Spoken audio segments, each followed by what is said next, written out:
नमस्ते छात्रों, मैं प्राध्यापक ए.बी. रायते आपका इस वीडियो में दिल से स्वागत करता हूँ। छात्रों, पिछले वीडियो के माध्यम से हमने हिंदी का पहला जो पद्य पाठ था नवनिर्माण, इसकी शुरुआत की थी।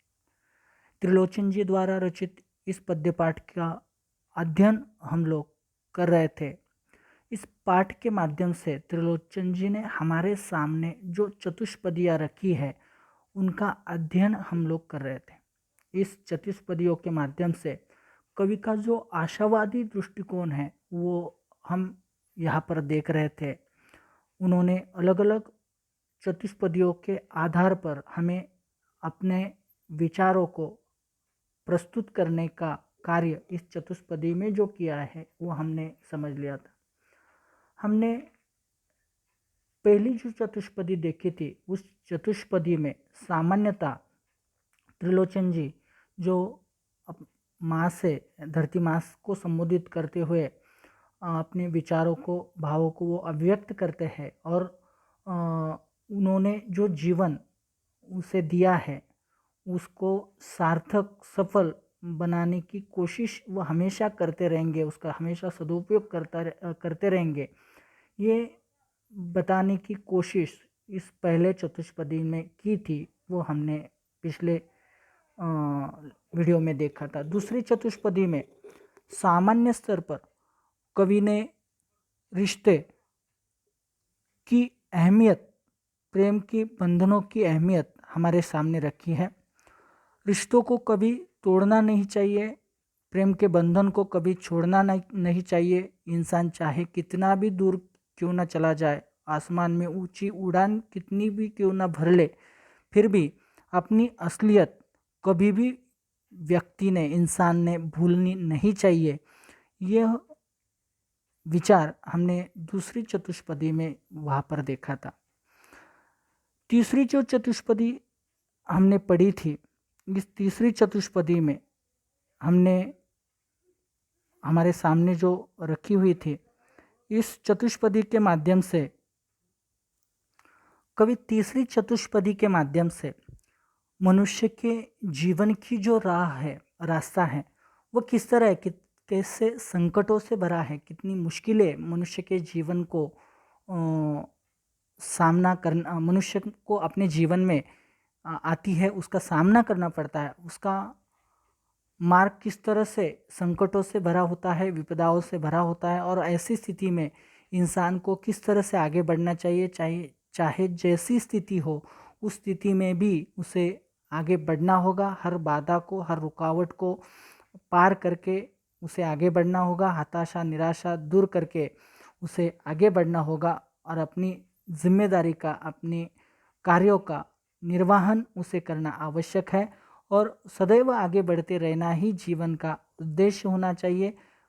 कठिनाइयों को दूर करके वो आगे बढ़ेगा तो ही अपने जीवन में वो सफलता प्राप्त कर सकता है, और यही उसके जीवन का सबसे महत्वपूर्ण कार्य है और यही एक मार्ग है, उसी के आधार पर वो आगे बढ़ सकता है। ये आशावादी दृष्टिकोण इस तीसरे चतुष्पदी के माध्यम से कवि ने हमारे सामने रखा था। ये तीन चतुष्पदियाँ हमने पिछले वीडियो के माध्यम से समझ ली थी। आज के इस वीडियो के माध्यम से त्रिलोचन जी ने जो चतुष्पदियाँ लिखी है, आगे की उन चतुष्पदियों का अध्ययन यहाँ पर हम करने वाले हैं। देखिए, जो चतुष्पदी आगे देखिए, बल नहीं होता सताने के लिए, वह है पीड़ित को बचाने के लिए। बल नहीं होता सताने के लिए है, वह है पीड़ित को बचाने के लिए। बल मिला है तो बल बनो सबके, उठ पड़ो न्याय दिलाने के लिए।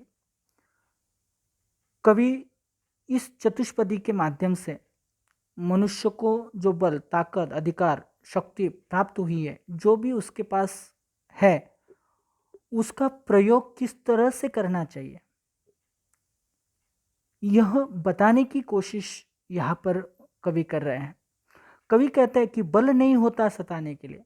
सामान्यतः इंसान के पास जब ताकत आती है, पावर आती है, शक्ति आती है, बल होता है, तो वह उस बल का प्रयोग दूसरों को सताने के लिए, दूसरों को परेशान करने के लिए, सताना मतलब उसका मतलब होता है परेशान करना।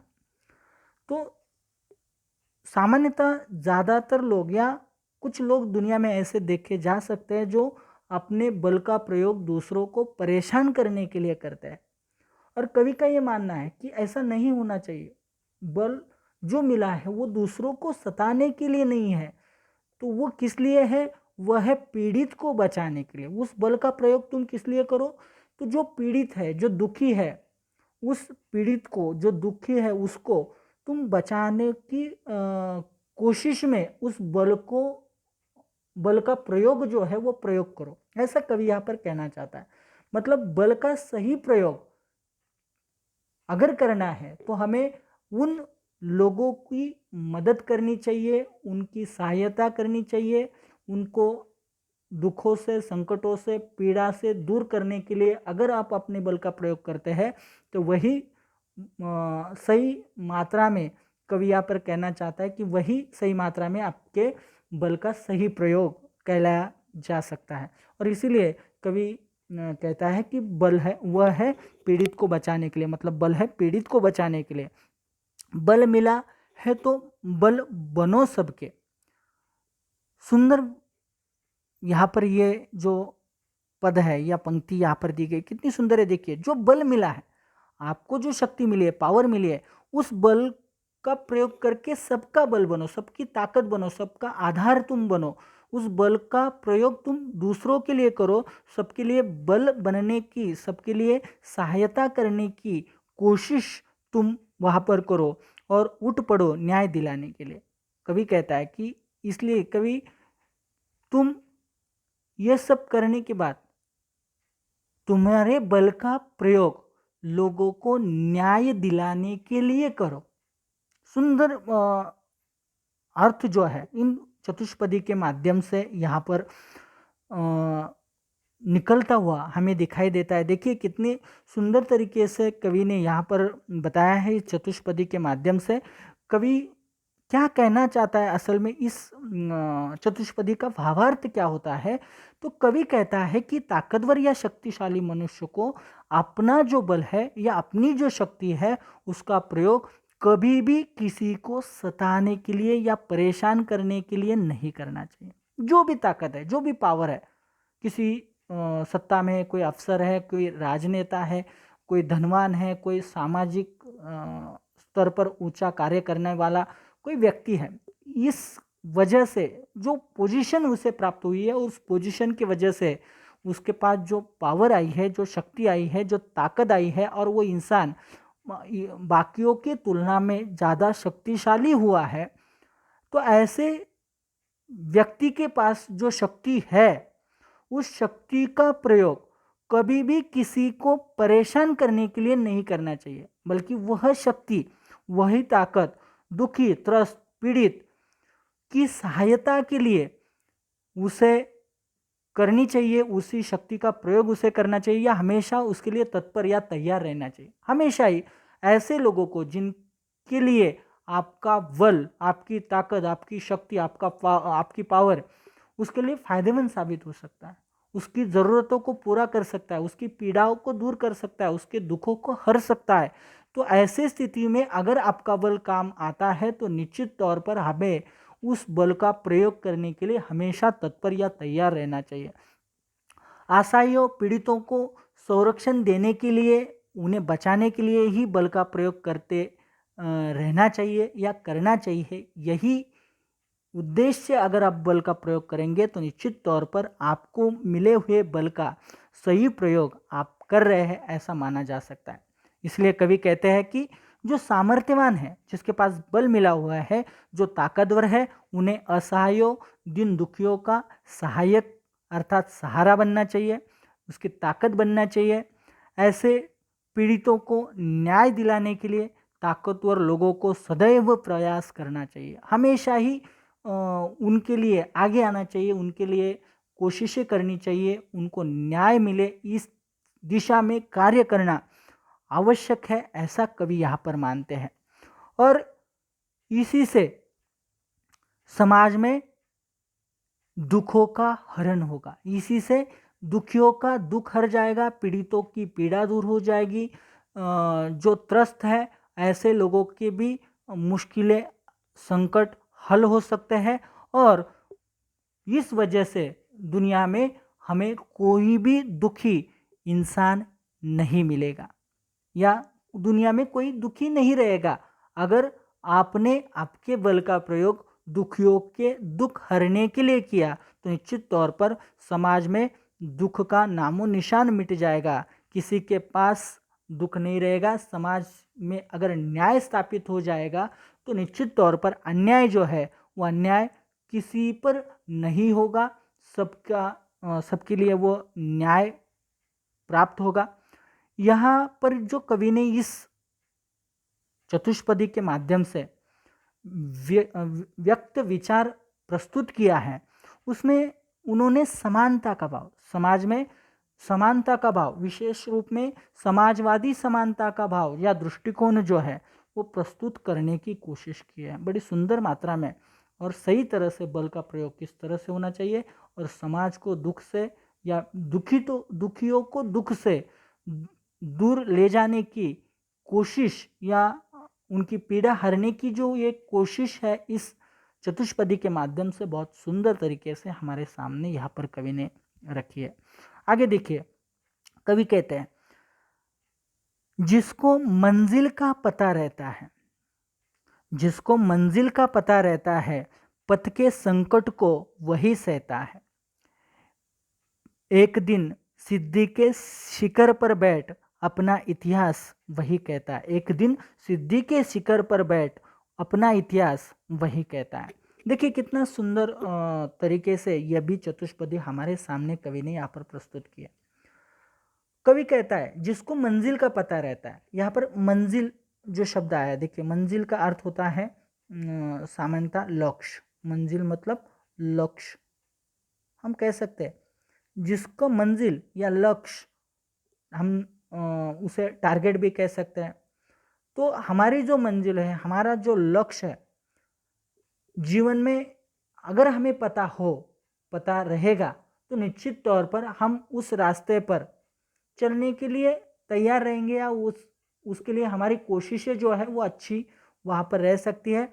मतलब जीवन में हमें क्या करना है, हमारे जीवन का उद्देश्य क्या है, हमारा लक्ष्य क्या है, ये सबसे पहले जीवन जीने के लिए बहुत आवश्यक है पता होना। और कवि यही बात हमारे सामने रखना चाहता है कि जिसको मंजिल का पता है, मतलब लक्ष्य का पता है, पथ के संकट को वही सहता है। ऐसा इंसान ही, क्योंकि उसे पता है कि उससे कहाँ जाना है, और उसको कहाँ जाना है या उसकी मंजिल अगर उसको पता है तो निश्चित तौर पर उस मंजिल का रास्ता भी उसे पता होगा, या पता वो करेगा, या उसकी जानकारी उसको होगी। अगर पथ का या रास्ते का, यहाँ पर पथ का अर्थ होता है रास्ता। देखिए रास्ता, वो जो पथ है उसका रास्ता जो है वो भी उसे पता है, और उस पथ का जो मतलब स्तर है, या वो जिस पथ पर वह चलने वाला है, जिस रास्ते पर वह चलने वाला है, तो निश्चित तौर पर उस पर आने वाले संकटों के बारे में भी वो जानता है, भली भांति समझता है। और ये संकट अगर वो समझता है तो निश्चित तौर पर उस संकट को सहने की ताकत भी वो खुद में निर्माण कर सकता है, या निर्माण करता है, या उस संकटों का सामना करने की हैसियत, काबिलियत वह तैयार कर पाता है, और उस संकटों को पार करने की कोशिश वो करता है। मतलब क्या है, जिसको मंजिल पता है वही इंसान उस रास्ते पर चलता है, और रास्ते पर चलते समय उसको पता है कि किन संकटों का सामना उसे करना पड़ेगा, और निश्चित तौर पर उस संकटों का सामना करने की तैयारी मन जो है वो पहले से बना चुका है। तो निश्चित तौर पर उस रास्ते पर आने वाले संकटों को, बाधाओं को वो पार करके आगे जा सकता है, या उस संकटों को सहने की क्षमता वो खुद में उत्पन्न कर सकता है, या वो सह जाता है।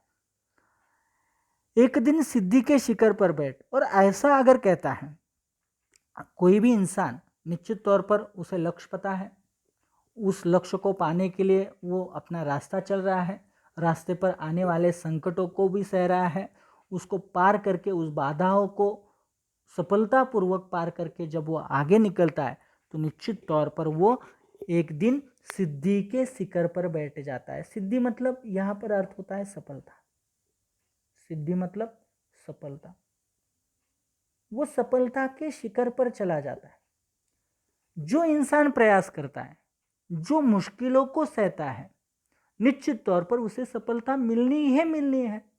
और कवि यही कहता है कि एक दिन ऐसा इंसान जिसने लक्ष्य को तय कर लिया है, जो उस लक्ष्य को पाने के लिए रास्ते पर निकल पड़ा है और रास्ते पर निकलने के बाद जो भी संकट आ रहे हैं उसका सामना कर रहा है, उसका मुकाबला कर रहा है, उसको सह रहा है, तो ऐसी स्थिति में एक ना एक दिन निश्चित तौर पर उसे अपना लक्ष्य मिलने वाला है। वो अपने सफलता के शिखर पर पहुंचने वाला है। शिखर मतलब क्या? उच्च स्थान या सर्वोच्च स्थान। वो अपनी मंजिल मतलब शिखर मतलब सर्वोच्च स्थान। वो अपनी मंजिल पर पहुंचने वाला है। वो एक ना एक दिन अपने लक्ष्य को प्राप्त करेगा, उस जगह पर बैठेगा जिस जगह पर वह बैठना चाहता है, वो स्थान पर पहुंचेगा जिस स्थान पर वह पहुंचना चाहता है। मतलब वो अपने रास्ते पर आगे बढ़ते हुए अपने मंजिल को प्राप्त कर लेगा। वो अपनी सफलता को, अपने उद्देश्य को पूर्ण कर लेगा और ऐसा करने पर अपना इतिहास वही कहता है। और ऐसा इंसान वो खुद का इतिहास बनाएगा ना, अपना इतिहास वो खुद कहेगा, अपना इतिहास बनाएगा। ऐसे लोगों को ही दुनिया जानती है जो अपने मंजिल को जानते हैं, जो मंजिल को जानकर उस मंजिल पर चलने की कोशिश करते हैं, उसके बाद आए हुए संकटों को पार करते हैं और अंततः अपने उद्देश्य में सफल हो जाते हैं, अपने मंजिल में पहुंच जाते हैं, मंजिल पर पहुंच जाते हैं या सफलता प्राप्त कर लेते हैं। और दुनिया ऐसे सफल लोगों को ही जानती है, ऐसे सफल लोगों के ही गुणगान गाती है, उन्हीं का ही तो ही इतिहास लिखा जाता है। और यही कवि कहना चाहता है, मतलब कवि हमें यह समझाना चाहता है कि हमें अपने लक्ष्य को निश्चित करना चाहिए, उस निश्चित किए हुए लक्ष्य के रास्ते पर आगे बढ़ना चाहिए। चाहे कितने संकट आए उसका सामना हमें करना चाहिए, उसका डटकर मुकाबला करना चाहिए। और जब हम डटकर उसका मुकाबला करेंगे तो निश्चित तौर पर हम, देखिए कितना सुंदर भाव इस चतुष्पदी से हमारे सामने कवि ने रखा है। कवि कहते हैं कि जिस व्यक्ति को जीवन का उद्देश्य पता है, जिसे अपनी मंजिल अर्थात लक्ष्य का ज्ञान होता है, वही मंजिल तक पहुंचने के लिए सदैव वो प्रयासरत रहता है, हमेशा कोशिश करता रहता है। और वह जीवन पथ पर अर्थात मंजिल की राह में आगे आने वाली सभी कठिनाइयों को, मुसीबतों को, संकटों को तथा समस्याओं का सामना भी करता है, उसको सह लेता है। वह इन सभी का सामना करते करते, उन सभी में संघर्ष करते करते मंजिल तक पहुंच ही जाता है। और ऐसे संघर्ष करने वाले साहसी व्यक्तियों की उपलब्धियों के बारे में ही इतिहास में बताया जाता है।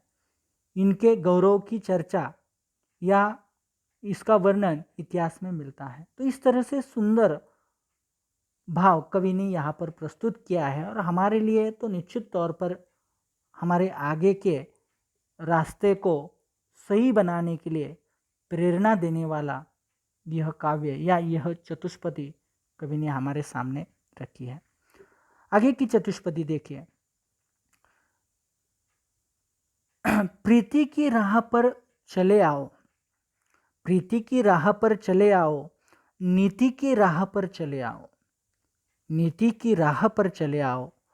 वह तुम्हारी ही नहीं सबकी है, वह तुम्हारी ही नहीं सबकी है, गीति की राह पर चले आओ। यहाँ पर इस चतुष्पदी के माध्यम से कवि ने हमें प्रेम और नीति का मतलब नैतिकता के रास्ते पर चलने का जो सुझाव दिया है बहुत महत्वपूर्ण है। कवि कहते हैं कि प्रीति के राह पर चले आओ, प्रेम के रास्ते पर चलो, और वह भी नीति के साथ चलो, नैतिकता के साथ चलो। और वह तुम्हारी नहीं सबकी है। मतलब ये जो रास्ता है प्रेम का, प्रीति का, प्रीति का अर्थ होता है प्रेम, नीति का अर्थ होता है, यहाँ पर प्रीति का अर्थ होता है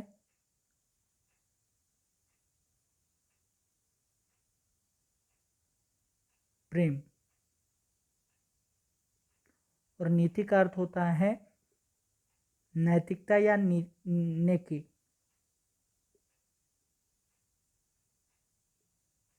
नेकी हम कह सकते हैं, या दूसरे शब्द में नैतिकता भी कह सकते हैं। तो कवि कहते हैं कि प्रेम के रास्ते पर चलो, मतलब मिलजुल कर आपस में आदर भाव रख के, एक दूसरे का आदर करके, प्यार से सबके साथ मिलजुल कर रहो, नीति के साथ रहो, नेकी करते हुए या नैतिकता निभाते हुए आगे बढ़ते रहो, या दूसरों के साथ सही व्यवहार करते हुए जीने की कोशिश करो। और वह ऐसा जो रास्ता है वह सिर्फ तुम्हारा ही नहीं है, मतलब ये सिर्फ तुमने ही नहीं करना है, तो ये रास्ता सबका है। इस रास्ते पर सबको चलना चाहिए, सभी ने प्रेम नीति को समझना चाहिए, उसका महत्व समझना चाहिए, और उसके माध्यम से ही जीवन में आगे बढ़ना चाहिए या जीवन को जीना चाहिए। और ऐसी तरह से अगर तुम जीवन जियोगे तो गीति की राह पर चले आओ, तो तुम्हारा जीवन जो है वो सुखमय हो जाएगा, तुम गीति के राह पर चले आओगे या बढ़ पाओगे, ऐसा कवि यहाँ पर कहना चाहता है। मतलब कि कवि हमें समझाना चाहता है किस चतुष्पदी के माध्यम से, क्या कहना चाहता है कि हमें प्रेम और नीति के, मतलब नेकी के अर्थात नैतिकता के राह पर चलना चाहिए। और इसलिए कहते हैं कि आपसी मतभेदों वैमनस्यों को भुलाकर प्रेम के मार्ग का अनुसरण करो और उसी पर नेकी के साथ अच्छाई के मार्ग पर आगे बढ़ते जाओ। इस पर सभी का अधिकार है, इसलिए सभी को प्रेम के साथ में लेकर नेकी की राह पर चलना चाहिए।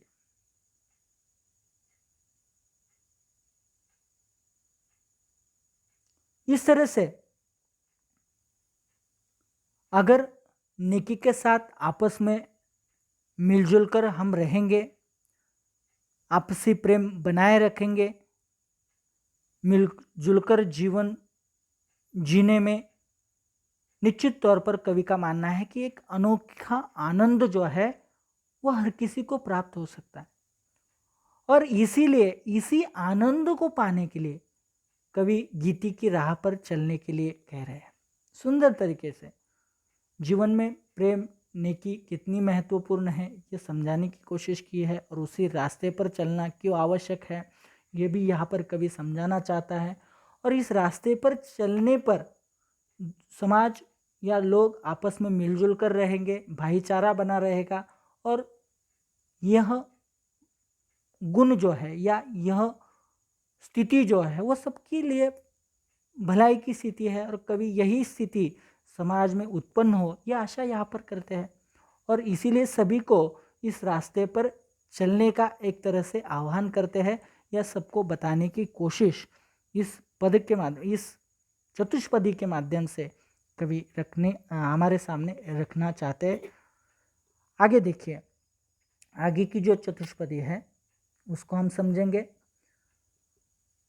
कवि कहते हैं, देखिए, साथ निकलेंगे आज नर नारी, साथ निकलेंगे आज नर नारी, लेंगे कांटों का ताज नर नारी, लेंगे कांटों का ताज नर नारी, दोनों संगी है और सहचर है, दोनों संगी है और सहचर है, अब रचेंगे समाज नर नारी। देखिए, सुंदर तरीके से इस चतुष्पदी को हम देखेंगे तो सामान्यतः एक समानता का भाव जो है वो हमारे सामने रखने की कोशिश यहाँ पर कवि कर रहे हैं। कवि कहते हैं साथ निकलेंगे आज नर नारी। समाज में आज जो स्थिति है या समाज का आज जो बदलाव हुआ रूप है, इसमें आज नर और नारी, यहाँ पर दोनों का अर्थ हमें पता है नर मतलब यहाँ पर नर मतलब पुरुष,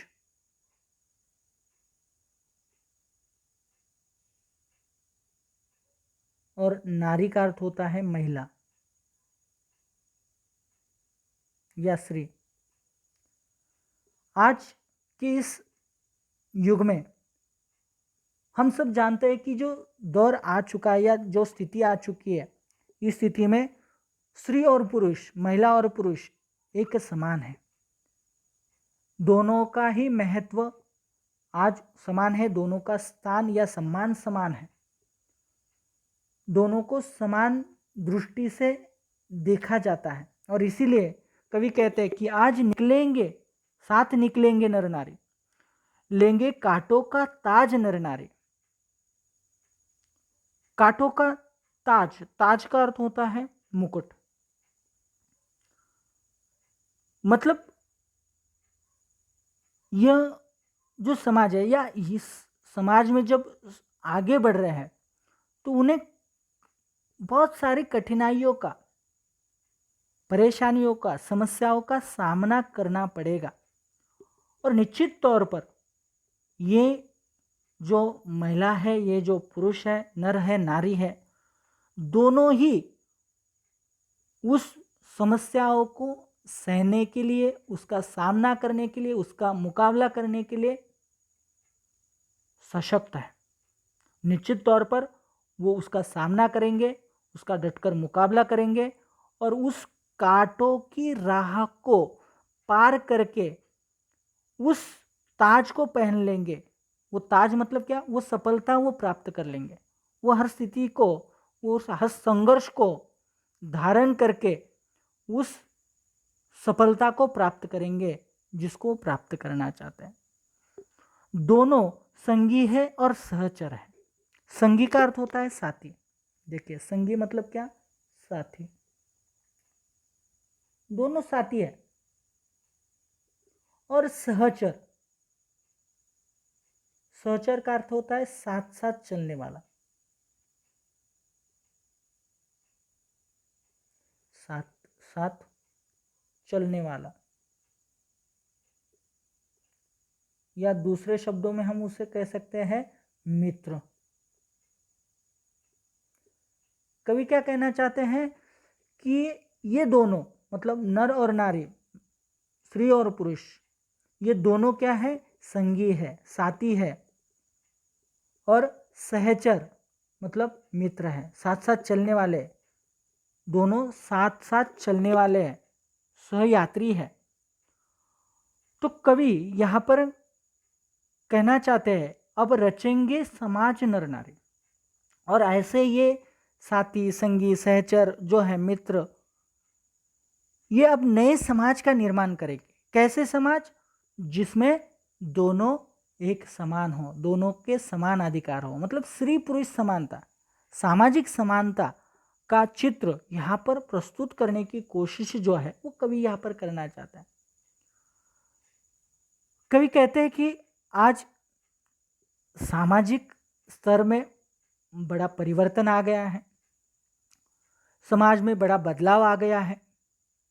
अब नर और नारी अर्थात पुरुष और महिला एक साथ कंधे से कंधा मिलाकर चलेंगे, आगे बढ़ेंगे। जीवन में चुनौतियों का सामना डटकर करेंगे, मिलजुल कर करेंगे, और दोनों करेंगे, नर और नारी मतलब स्त्री और पुरुष दोनों ही मिलकर उसका सामना करेंगे, डटकर करेंगे। संघर्ष करते हुए कांटों का ताज धारण करेंगे, अर्थात जो भी स्थितियां होंगी, कितनी भी विपरीत विषम परिस्थितियां होंगी, उस परिस्थितियों से लड़कर वो सफलता प्राप्त करेंगे। दोनों साथी है, जीवन के रास्ते पर एक साथ साथ साथ मिलकर चलने का कार्य वो करने वाले हैं।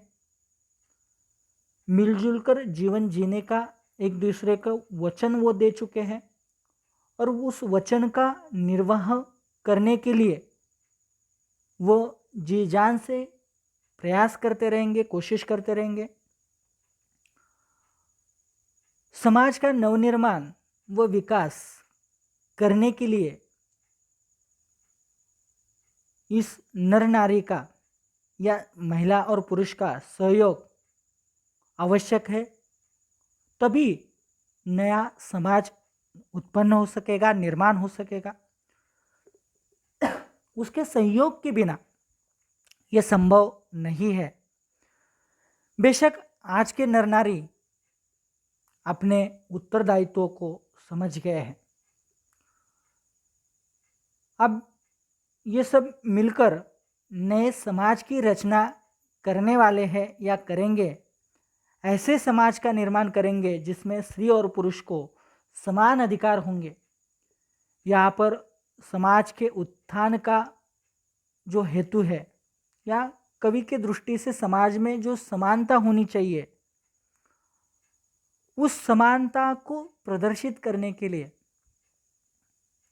कवि ने इस चतुष्पदी का निर्माण किया हुआ है, या समानता का दृष्टिकोण कवि का इस चतुष्पदी के माध्यम से प्रस्तुत होता हुआ हमें दिखाई देता है सुंदर तरीके से। और सामाजिक स्थिति में परिवर्तन की एक तरह से जो आशावादी भाव है कवि के मन में, वो कवि ने यहाँ पर हमारे सामने रखा है। बहुत सुंदर है और निश्चित तौर पर समाज का ये चित्र कुछ मात्रा में हम देख चुके हैं कि बदल रहा है, और जो कुछ खामियां रही है उसको भी बदलने की इच्छा, अपेक्षा कवि के मन में है, और वही कवि यहाँ पर हमारे सामने रखना चाहता है।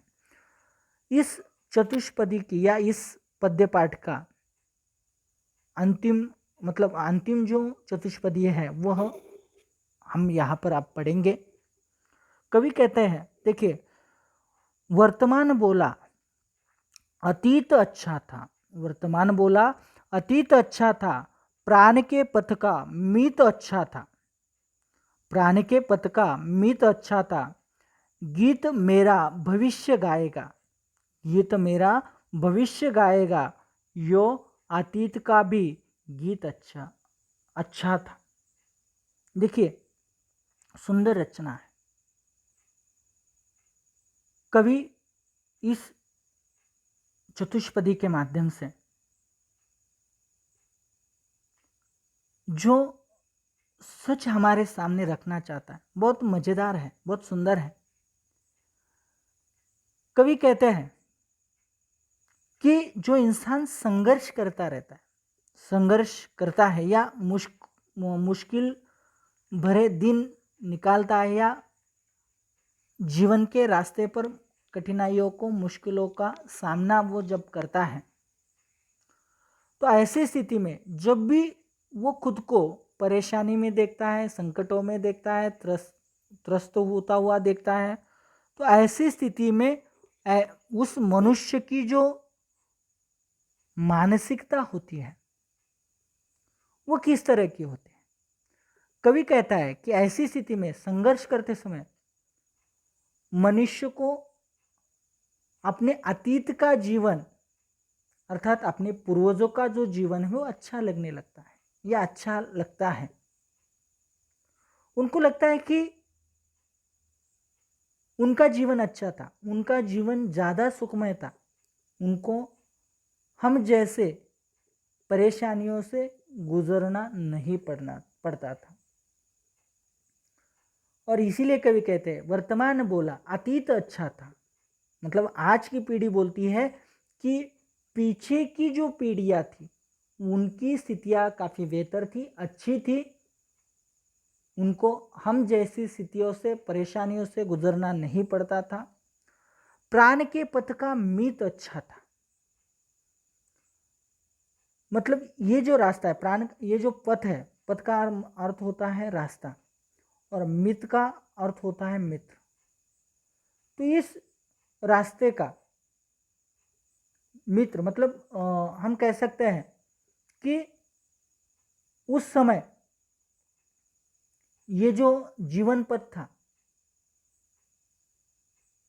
जिसको हर कोई अपने तरह से आगे बढ़ा रहा था, आगे बढ़ाता था, उस समय उसके जो साथी थे वो अच्छे थे, और निश्चित तौर पर अच्छी तरह से बखूबी से साथ निभाया करते थे या निभाते थे। और इसीलिए वो कहते हैं कि प्राण के पथ का मीत अच्छा था, गीत मेरा भविष्य गाएगा। कवि कहते हैं कि गीत जो है वो भविष्य गाएगा। जैसे आज हम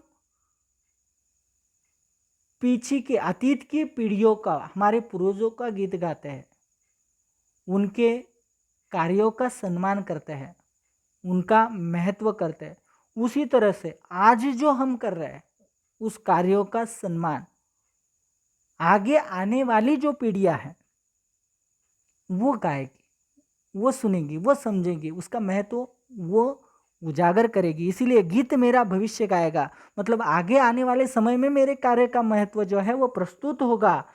यो अतीत का भी गीत अच्छा था। और कवि कहता है ठीक है, आज मेरा तो आगे आने वाला गाने वाला है, गाएगा ही, मेरा महत्व या मेरा कार्य आगे आकर आने वाली स्थितियों में सिद्ध होगा, उसका महत्व आगे आकर प्रतीत होगा। लेकिन ये भी सच है कि जो अतीत है, जो हमारे पूर्वजों ने किया हुआ कार्य है, उनका भी गीत अच्छा था, उनका भी कार्य, उनका भी योगदान उसी तरह से महत्वपूर्ण था। यही कवि यहाँ पर समझाना चाहता। कवि का जो इस चतुष्पदी के माध्यम से बोलने का भाव हमारे सामने कवि ने रखा है वह बहुत महत्वपूर्ण है। कवि कहते हैं कि संघर्ष करते समय मनुष्य को अतीत का जीवन अर्थात अपने पूर्वजों का जीवन जो है, अपने पीछे गई हुई पीढ़ियों का जीवन जो है वो अच्छा लगता है। संघर्षरत व्यक्ति को लगता है कि उनके पूर्वजों को उनकी अपेक्षा कम संघर्ष करना पड़ा था, उनका जीवन जो है वो ज़्यादा सुखमय था, अच्छा था, उनकी अपेक्षा कम मेहनत करनी पड़ती थी। मतलब जो संघर्षमय व्यक्ति है वो मानता है कि वह जो संघर्ष कर रहा है, उन उसको जो परेशानियां हैं, वह जो मेहनत कर रहा है, उतनी मेहनत शायद अतीत की पीढ़ियों ने, अतीत में लोगों ने नहीं किया है। यह सच है, हम सब मानते हैं कि दिन प्रतिदिन चुनौतियां बढ़ती जा रही है, बढ़ती जाती है, और जीवन पथ के साथी भी अच्छे थे और जो बखूबी से एक दूसरे का साथ निभाते थे। उनके बीच सामंजस्य था, प्रेम था, एक दूसरे के प्रति त्याग व समर्पण का भाव था।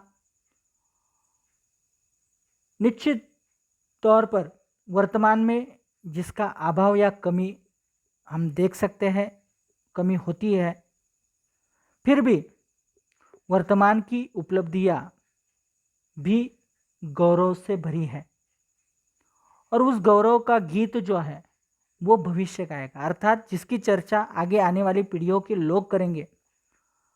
हमें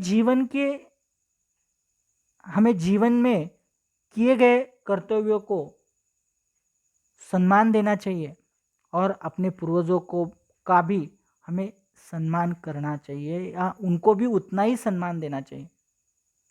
अतः कवि कहते हैं कि अतीत अर्थात उनके पूर्वजों का जीवन भी अच्छा था, उन्होंने भी समाज के उत्थान हेतु संघर्ष किया, अपना योगदान दिया, ठीक उसी तरह से दिया जैसे हमने आज वर्तमान समय में दिया है या दे रहे हैं, हमारे पूर्वजों ने भी उसी तरह से दिया। तो निश्चित तौर पर दो पीढ़ियों का अंतर या दो पीढ़ियों की जो सोच है या आज की पीढ़ी की जो सोच है, हम कह सकते हैं वो यहाँ पर प्रस्तुत करने की कोशिश या कवि ने की है। और निश्चित तौर पर हर पीढ़ी का अपना महत्व है और उसका अपना कार्य है और समाज के उत्थान में हर किसी का कार्य महत्वपूर्ण है, हर किसी की जिम्मेदारी महत्वपूर्ण है और उसी के बलबूते पर समाज का उत्थान वहाँ पर हो सकता है। और इसीलिए कवि ने इन सभी चतुष्पदियों के माध्यम से जो अलग अलग विचार, अलग अलग भाव यहाँ पर रखे हैं, निश्चित तौर पर सभी को देखकर हम ये कह सकते हैं कि कवि हर जगह अपने आशावादी भाव को, दृष्टिकोण को सामने रखे हुए हैं। हर जगह पर उन्हें कुछ अच्छा और अच्छा होने की आशा है, सोच है, और जहाँ पर कुछ खामी है उसे अच्छा बनाने का सुझाव वो देते हैं। कई जगह पर वो आह्वान करते हैं और समाज को बदलने के लिए, समाज में नई प्रेरणा लाने के लिए ये जो पद्य पाठ है यह बहुत महत्वपूर्ण है।